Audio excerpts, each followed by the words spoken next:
निकाय चुनाव को लेकर वोट डाला है, क्या कहेंगे इस साल के प्रत्याशी को लेकर? देखिए, India is a democratic country और लोकतंत्र में वोट की चोट सबसे मजबूत होती है। तो यहाँ मैं वोट डालने अपने परिवार के साथ, अपनी पत्नी के साथ, अपने पुत्र के साथ, अपनी पूजनीय माता जी जो हमारी 98 साल की हो चुकी हैं, उनके साथ, जो हमारा जन्म सिद्ध अधिकार है वोट डालना, और इस वोट को डालकर हम ये तय करते हैं कि देश को, प्रदेश को और शहर को किस दिशा में ले जाना है।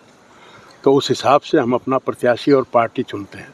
तो आज हम सभी वोट डाल कर आए हैं, तो बड़ी प्रसन्नता मन को हो रही है कि देश किस तरह चलेगा वो हमारी मर्जी है, वोटर की मर्जी है कि वो किस तरफ देश को चलाए। सर, हिसार शहर की बात की जाए तो जैसे आवारा पशु है, पानी निकासी है, रोड, सीवरेज वगैरह की, इन सब का इंतजाम हमने किया भी है और काफ़ी हद तक हम सफल भी हुए हैं और आगे और इस काम को बढ़ाएंगे। सर, आपने निकाय चुनाव में ये बस अड्डे को स्थानांतरण करने का संकल्प पत्र में है, तो क्या सर इसका फायदा मिलेगा या? पक्का मिलेगा जी। शहर से जो जाम की स्थिति है वो ख़त्म हो जाएगी और ये लोकल बस स्टैंड भी रहेगा और जो मेन बस स्टैंड है वो जो मिल गेट रोड है एयरपोर्ट की तरफ जाती है, वहाँ हम बस स्टैंड को शिफ्ट करेंगे। तो पिछली बार अटक गया था? नहीं, पिछली दफ़ा बहुत आखिर में आकर ये मामला सुलझा था। तो सर, इन चुनाव में उत्साह कम नजर आ रहा है लोगों को, क्या लगता है इससे आपका वोट प्रतिशत? एक तरफ का चुनाव है ये, भारतीय जनता पार्टी का चुनाव है। कांग्रेस कहीं नज़दीक भी नज़र नहीं आ रही है। कांग्रेस ने 10 साल से अपने प्रदेश कार्यकारिणी, जिला अध्यक्ष और इस तरह के संगठन को भी खड़ा नहीं किया, और तो और वो अपना अपोजिशन लीडर भी तय नहीं कर पा रहे। 4 महीने हो गए, 4-5 महीने, और तो और उन्होंने पार्षद भी 20 के 20 नहीं खड़े किए। तो ये सब इस चीज़ को दर्शाते हैं कि जो विरासत में मिली हुई सत्ता को कांग्रेस ने पहले 50 साल भोगा और देश का सत्यानाश किया, तो अब जनता जो है कांग्रेस को नहीं लाने वाली। कांग्रेस की सभी जगह जमानतें जब्त होंगी और काफ़ी जगह तो कांग्रेस भाग गई है।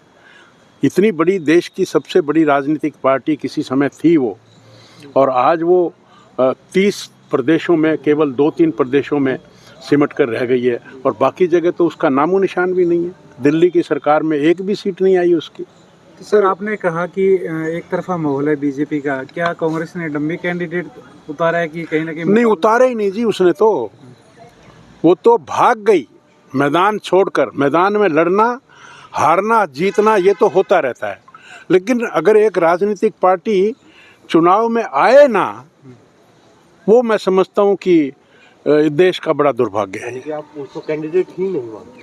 किसको? नहीं, आई नहीं ना वो। 8 वार्डों में उसने प्रत्याशी नहीं खड़े किए। मेयर की प्रत्याशी जमानत जब्त होगी, हमारा कैंडिडेट 80,000 से जीतेगा। मेयर प्रत्याशी तो कहना है बीजेपी कहीं मैदान में नहीं दिख रही।